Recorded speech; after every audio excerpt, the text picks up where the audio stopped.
The quiet morning in Ouagadougou, Burkina Faso, was suddenly disrupted by a tense moment in Ibrahim Traoré's office. He was deeply immersed in reviewing documents related to local policy progress when his assistant, Marie, burst into the room, visibly anxious. Her urgency was unusual, causing Traoré to pause and look up from his work. With a tablet in hand, she said, "Mr. President, you need to see this now." Concerned by her tone, Traoré set the report aside and took the device.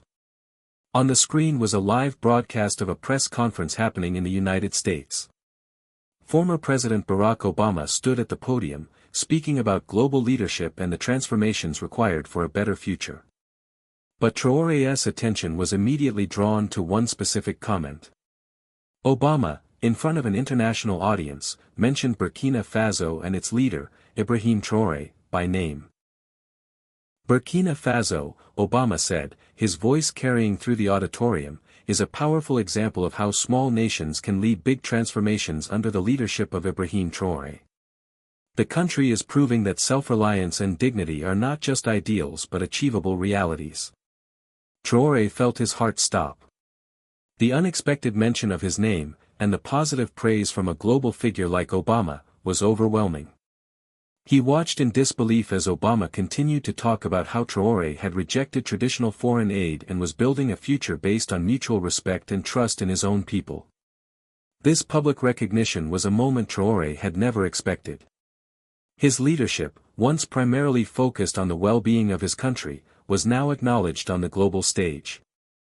It was a testament to the growing influence of Burkina Faso under his rule and a reflection of the country's new direction. The live broadcast of Obama's press conference resonated deeply with Ibrahim Traoré, but the former president's words weren't just a compliment to him, they were an acknowledgement of something far larger, the effort of the people of Burkina Faso. As Obama continued his speech, Traoré found himself immersed in the weight of what had been said about his country and his leadership. Obama praised Burkina Faso's path to self-reliance and independence, highlighting how the nation, under Traoré's leadership, had moved away from the traditional dependency on foreign aid. Obama's words echoed the essence of what Traoré had been striving for, creating a sustainable future for his people without reliance on external assistance. In a world where small nations often find themselves caught in the web of foreign influence, Burkina Faso stood as an example of how things could be different. Burkina Faso is showing us all, Obama declared, that nations, no matter their size, can lead with dignity, that they can be self-sufficient and still thrive in a world that often undervalues their potential. The praise was not just directed at Traoré but at the collective spirit of his people, farmers, teachers, students, and workers who were tirelessly contributing to the country's growth. As images of Burkina Faso's projects flashed across the screen, showing children in newly built schools, farmers working reclaimed land, and scientists developing technological solutions, Obama's words felt like an endorsement of a vision that had once been deemed improbable. The country's progress was being recognized on the world stage as a symbol of hope for other nations facing similar struggles. Traoré felt a deep sense of humility mixed with gratitude. This recognition was not just a personal achievement but a moment of global acknowledgement for Burkina Faso's ongoing transformation. The warmth in Obama's voice, coupled with the applause that followed, confirmed what Traoré had long believed: the world was starting to see Africa in a new light. It wasn't about being saved by the West, it was about being respected for what Africa could achieve on its own terms. The praise also came with a challenge. Obama's recognition was a powerful reminder that the world was watching Burkina Faso, and the path forward needed to be solidified with actions that would prove the country's self-sufficiency. Traoré, despite the overwhelming emotions of the moment, knew that this recognition was only the beginning. He wasn't just leading Burkina Faso, he was leading a movement that had the potential to shift the global conversation on sovereignty and independence for Africa. As the broadcast concluded and the applause echoed from the auditorium, Traoré's mind began to race. There was work to be done. He needed to respond, not out of pride or ego, but with a firm message of gratitude for the recognition, and a deeper commitment to the vision of Burkina Faso's future. It was time to show the world that the country's self-reliance wasn't just a possibility, it was a reality being forged every day. In the wake of Barack Obama's powerful remarks, the world's eyes were now firmly fixed on Burkina Faso. As the news spread through social media, it ignited discussions on sovereignty, dignity, and the role of Africa on the global stage. Traoré's leadership, once considered a quiet revolution, was now a subject of intense debate among international leaders, analysts, and ordinary citizens alike. On social media, hashtags like #RespectForAfrica and #LeadershipWithDignity began trending. The statements made by Obama had not just acknowledged Traoré but also underscored the importance of local leadership in shaping a nation's future. For many Africans, it was a call to action. A reminder that Africa could lead its own transformation without relying on foreign powers. In Burkina Faso, the reaction was one of overwhelming pride. People from all walks of life, from students to farmers, felt a surge of optimism. Traoré's efforts had finally received the kind of global recognition that many had long hoped for, yet had never expected. As images of the country's development projects were broadcast around the world, the pride in these achievements resonated deeply within the people of Burkina Faso. Local journalists who had followed Traoré's rise were especially moved. In interviews, they spoke about how his leadership had transformed not only the country's political landscape but also its social fabric. Many journalists acknowledged that while Traoré's leadership was strong, it was the collective efforts of the people, particularly the youth, that had brought about the changes seen in recent years. However, not everyone shared this enthusiasm. International correspondents, especially those from Western countries, expressed skepticism about the sustainability of Burkina Faso's progress. They questioned whether the nation could truly remain self-sufficient, especially given the economic challenges it faced. One French journalist, during an online debate, asked how Burkina Faso planned to implement such ambitious initiatives without the aid it had relied on in the past. These questions, though critical, did little to dampen the overall support for Traoré's leadership. Despite the challenges, many global leaders praised the initiative, expressing admiration for Burkina Faso's growing independence. In Africa, especially in neighboring countries like Mali and Niger, Traoré's leadership was seen as a beacon of hope. It wasn't just about Burkina Faso, it was about all of Africa. The message was clear: Africa was not a continent to be saved, but one to be respected. Traoré's response to the praise was clear. He was not celebrating his own achievements but those of the people who had made this transformation possible. In his speeches, he emphasized that the real power lay with the Burkinabe citizens who had rejected the status quo and embraced change. The Sovereign Future program, which would allow local communities to develop sustainable solutions without external intervention, was not just a political move. It was a reflection of the power that every citizen held to shape their country's future.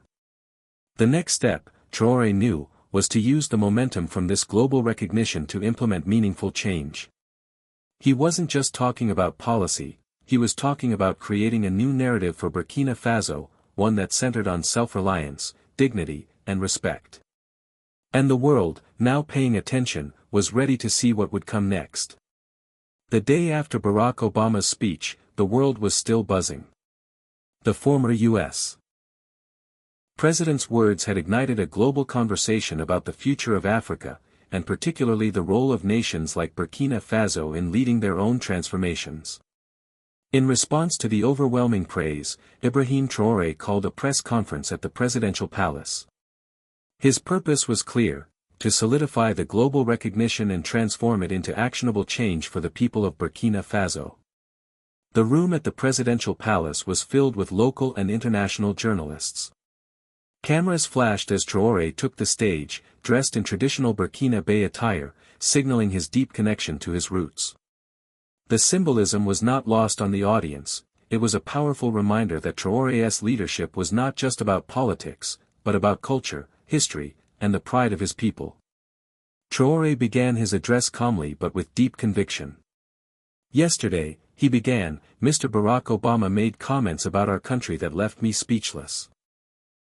The room fell silent, all eyes on the president. Traoré continued, "I didn't expect to hear my name coming out of the mouth of someone as respected as him.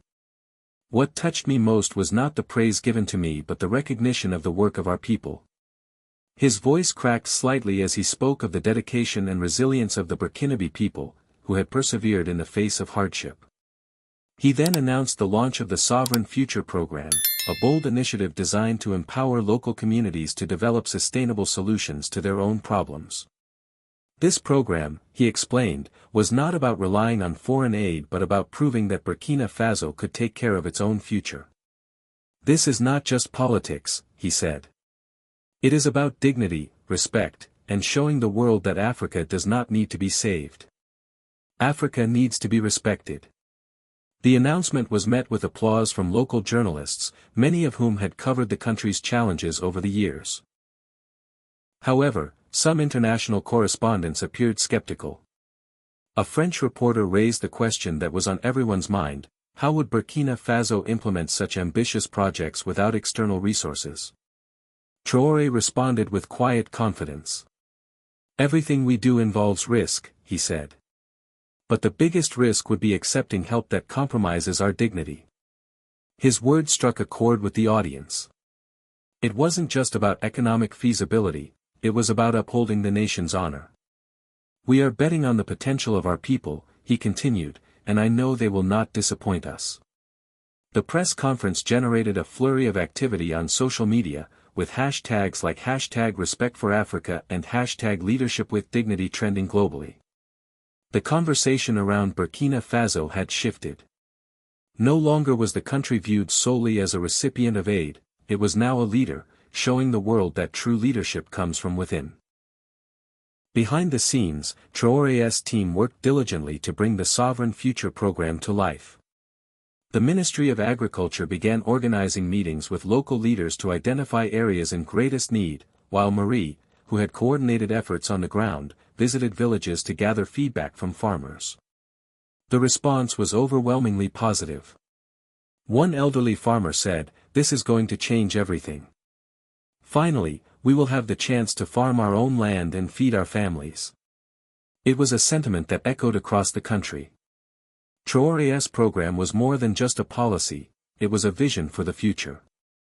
It was about creating a society where every citizen, regardless of their background, had the opportunity to thrive. And as the news of this initiative spread, it became clear that this was just the beginning. The world was watching, and Burkina Faso was ready to show that it could lead not through dependency, but through self-reliance, dignity, and respect. The day after Barack Obama's public acknowledgement of Burkina Faso's progress, Ibrahim Traoré faced a new reality. His name had resonated across the globe, not just as a leader but as a symbol of a new kind of leadership in Africa, one that rejected dependency on foreign aid in favor of self-reliance and respect for sovereignty. Yet, despite the positive attention, Traoré knew that the praise was not merely about him, it was about his country's journey toward building a better future. Burkina Faso's sovereignty was no longer a matter of merely navigating political space, it was about crafting a new identity for the country, one that was proud, independent, and capable of standing on its own. The weight of Obama's words wasn't just a moment of glory for Traoré, it was a challenge. It was a call to action. It was clear that this recognition could not be a one-off occurrence. It had to be leveraged to further the broader goals of the Sovereign Future Program, which Traoré had launched earlier. The Sovereign Future Program was designed to shift the focus from foreign aid to local empowerment. For too long, Burkina Faso had relied on external resources to meet its needs, from humanitarian aid to foreign investments in its natural resources. However, Traoré's vision was clear: Burkina Faso needed to control its destiny. This program was about creating sustainable solutions, driven by the people themselves, without relying on foreign intervention. Traoré was ready to prove that Burkina Faso could prosper by its own means, utilizing the potential of its people and resources.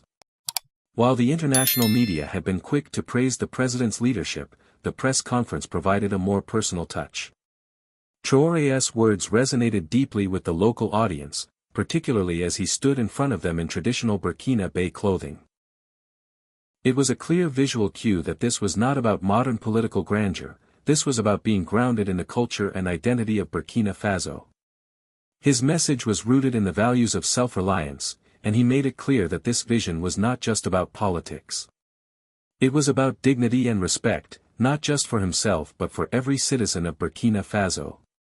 The announcement of the Sovereign Future program was met with enthusiastic applause from local journalists and members of the public. However, international correspondents were more skeptical, questioning how Burkina Faso planned to implement such large-scale initiatives without the resources and external backing that many thought were essential for progress. One French reporter raised a concern: how can Burkina Faso implement these projects without external resources? Isn't it too risky? Traoré's response was measured yet confident: everything we do involves risk. But the biggest risk would be accepting help that compromises our dignity.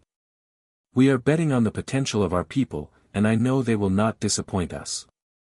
These words were met with a mixture of admiration and skepticism. While the response from international reporters was hesitant, Traoré's stance was a bold declaration of independence. His message wasn't just about rejecting foreign aid, it was about reclaiming power and using what was available locally to propel the country forward. Behind the scenes, the work began to unfold.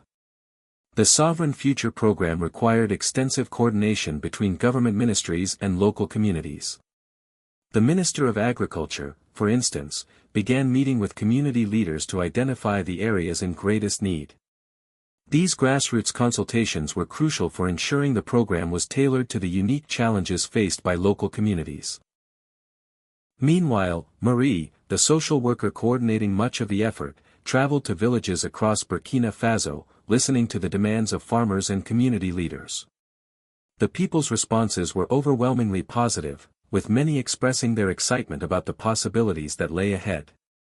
One elderly farmer, after meeting with Marie, remarked, "This is going to change everything. Finally, we will have the chance to farm our own land and feed our families. We will no longer have to depend on outside help." This comment encapsulated the essence of Traoré's vision. It wasn't just about creating policies, it was about transforming lives. It was about allowing the people of Burkina Faso to control their own destinies, without having to rely on foreign powers that had too long dictated the terms of their existence. With the groundwork laid for the Sovereign Future program, Traoré continued to focus on its implementation. The next steps involved solidifying partnerships with local universities to provide training to farmers and workers, ensuring that the program would lead to sustainable, long-term growth. Meanwhile, Marie worked tirelessly to ensure that the families who participated in the program had access to basic resources like water, electricity, and healthcare. The infrastructure needed for such a transformation was immense, but it was a challenge Traoré was ready to take on. The program's early successes began to show signs of real change. From small rural villages to bustling towns, communities began to take ownership of their futures. The country was slowly but surely moving toward a new era, an era of self-sufficiency, dignity, and respect. As these initiatives took root, it was clear that Burkina Faso was no longer the passive recipient of foreign aid, it was a nation determined to build its own future, grounded in the values of independence and mutual respect. The Sovereign Future program was designed as a comprehensive effort to give the people of Burkina Faso control over their own future. However, the program's success would depend on both its implementation and its ability to inspire the public. As more and more citizens participated in the initiative, it became clear that the program was not just a political project, it was a social movement. One of the central tenets of the program was empowering local communities to solve their own problems without relying on foreign interventions. This meant that communities were expected to take an active role in developing solutions that were not only practical but also sustainable. For many Burkinabe citizens, this was an unfamiliar concept. For generations, their livelihoods had been tied to the ebb and flow of international aid. The idea of self-reliance was a powerful one, but it was also a daunting one. It required a complete shift in mindset. A mindset that Traoré was determined to foster in every corner of the country. The first step in implementing the Sovereign Future program was to establish grassroots connections. Community leaders were key to the program's success, as they helped facilitate the transition from external dependency to local empowerment. In rural villages, community leaders worked closely with the Ministry of Agriculture to identify land that could be reclaimed and used for sustainable farming. Local universities partnered with the government to offer technical training to farmers, teaching them modern agricultural techniques that would help increase food production and ensure the long-term viability of their land. This was not just about farming, it was about transforming the way people viewed themselves and their role in society. The program encouraged them to see themselves as stewards of their land, not as recipients of foreign handouts. It was a shift from dependence to empowerment. 1. Of the most impactful aspects of the Sovereign Future program was its focus on women. In many parts of Burkina Faso, women are the backbone of rural communities. They are the primary caretakers, the farmers, and the entrepreneurs. Yet, despite their importance, women have long been excluded from the resources and opportunities that would allow them to thrive. The Sovereign Future program made a concerted effort to change that. Women were given access to education, training, and financial resources that had previously been out of reach. In one village, a woman named Fatou became a symbol of this change. Fatou had spent her life as a subsistence farmer, barely able to feed her children. But through the Sovereign Future program, she was trained in carpentry, enabling her to start her own business. She now taught other women in her community how to make furniture, and her business was thriving. Fatou's success was not just a personal victory. It was a victory for the entire community, as it demonstrated what was possible when women were empowered to take control of their futures. The impact of the Sovereign Future program extended beyond just agriculture and entrepreneurship. The initiative also focused on basic infrastructure, ensuring that rural communities had access to essential services such as clean water, healthcare, and electricity. In areas that had long been neglected by the government, these services were now being provided, improving the quality of life for thousands of families. The program also emphasized education. Traoré understood that a nation could not move forward without an educated populace. Schools were built, and teachers were trained to provide students with the skills they needed to thrive in a modern economy. As the program gained momentum, more and more children were able to attend school, and the next generation was being equipped with the tools necessary to create a more prosperous future. But the road to self-reliance was not without challenges. The program faced resistance from both within Burkina Faso and from external forces. Some local leaders were hesitant to embrace the changes, fearing that the shift from foreign aid to self-sufficiency might leave them vulnerable. International organizations, which had long held a stake in the region, were also skeptical. They questioned whether Burkina Faso's efforts could succeed without the financial backing they provided. Traoré knew that the program would not be easy.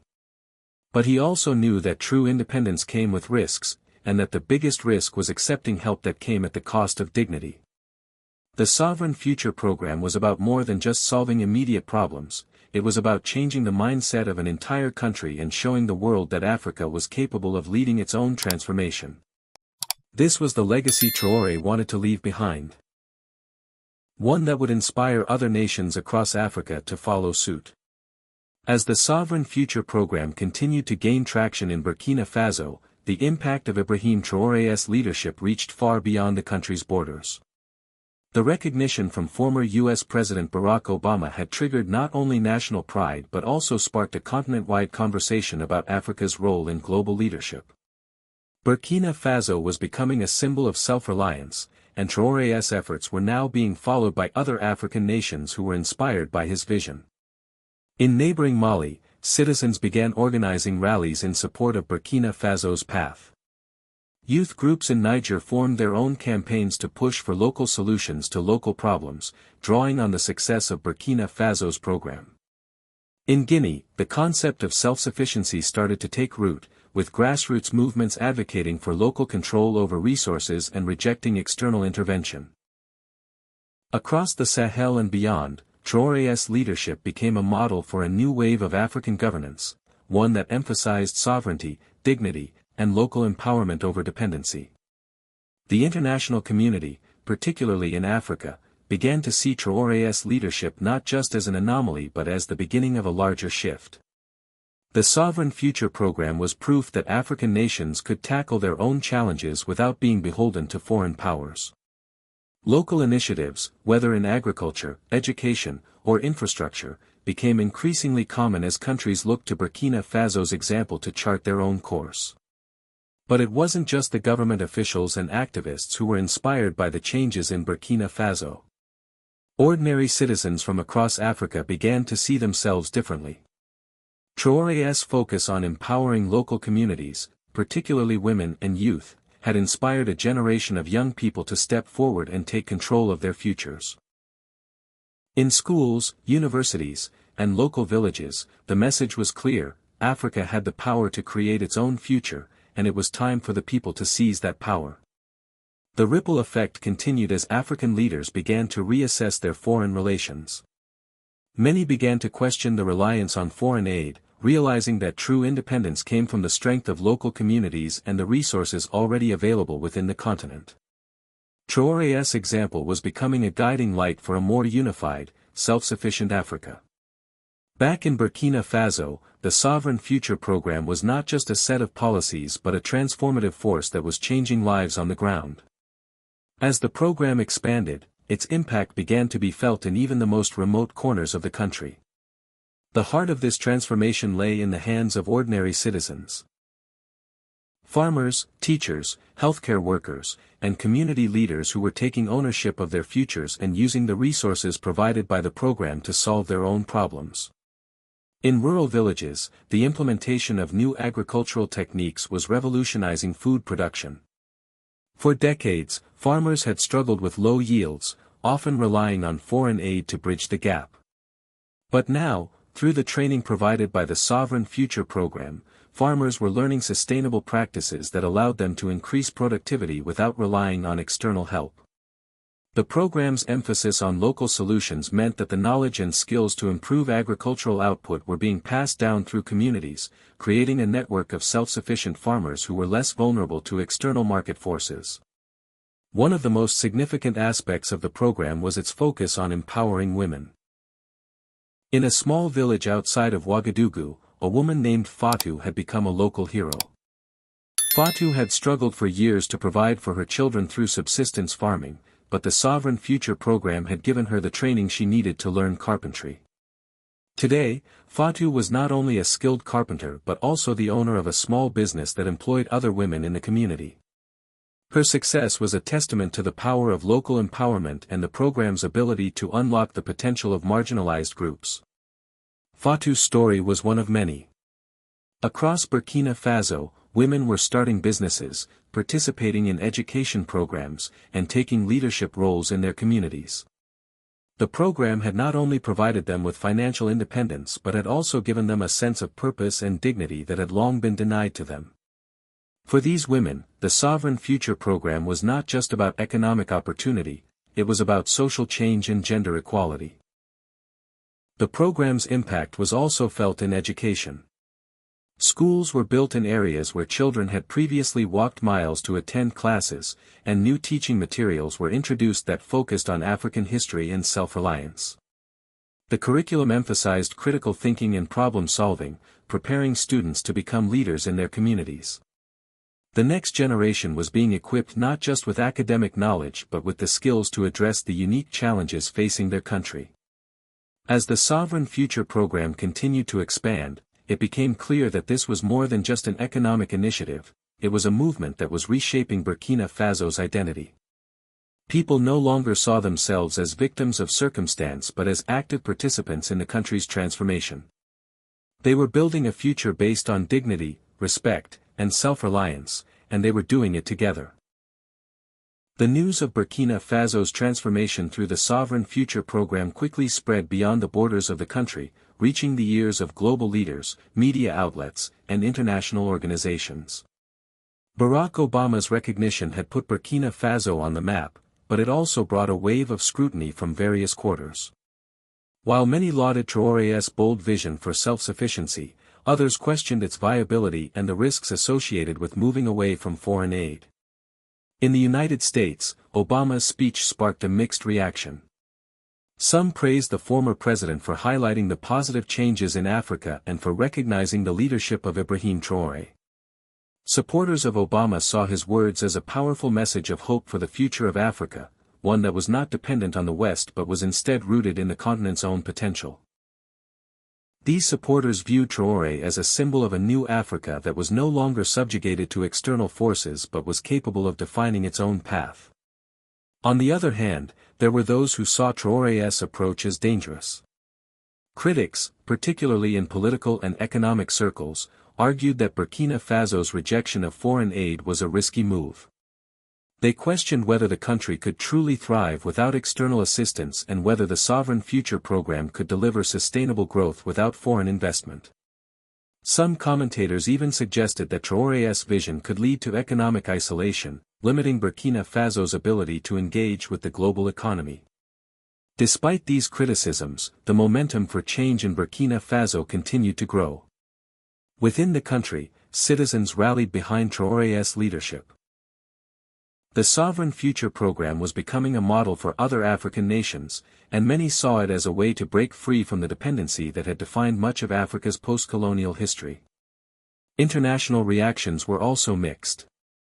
While some European governments expressed concern about Burkina Faso's shift away from foreign aid, others saw it as a bold experiment that could inspire other nations to rethink their relationship with the West. Traoré's stance was gaining traction among African leaders, with many of them publicly supporting the idea that Africa should take control of its own destiny, rather than relying on the West to dictate terms. As the global debate raged on, one thing was clear: the message of respect and self-reliance was resonating across Africa. Burkina Faso had become a beacon of hope, showing that with the right leadership and the determination of its people, a nation could chart its own course, free from the constraints of foreign aid and intervention. As Ibrahim Traoré stood on the stage at a national ceremony in Ouagadougou, looking out at the gathered crowd, he felt a profound sense of pride. The Sovereign Future program was not just an initiative, it was a testament to what Burkina Faso had achieved in such a short time. The people of Burkina Faso had taken their future into their own hands, and the results were already visible. The country was no longer a passive recipient of aid, it was becoming a leader on the African continent, showing the world that true sovereignty came from within. Traoré's leadership had sparked a transformation not just in Burkina Faso but across the continent. Other African nations were looking to Burkina Faso's example and asking themselves whether they, too, could move away from the dependency on foreign aid and take control of their own future. The ripple effect was growing, and the impact of Burkina Faso's shift towards self-reliance was being felt far beyond its borders. For Traoré, this was just the beginning. The road ahead would be challenging, and the risks were high, but he remained resolute in his belief that the future of Africa lay in the hands of its people. The success of the Sovereign Future program had already proven that Africa could build its own future, one that was sustainable, dignified, and independent. As the ceremony drew to a close, Traoré addressed the crowd once more. "We are not just creating policies," he said, his voice strong and filled with conviction. "We are building a new Africa, one that is proud, self-sufficient, and ready to take its place on the global stage."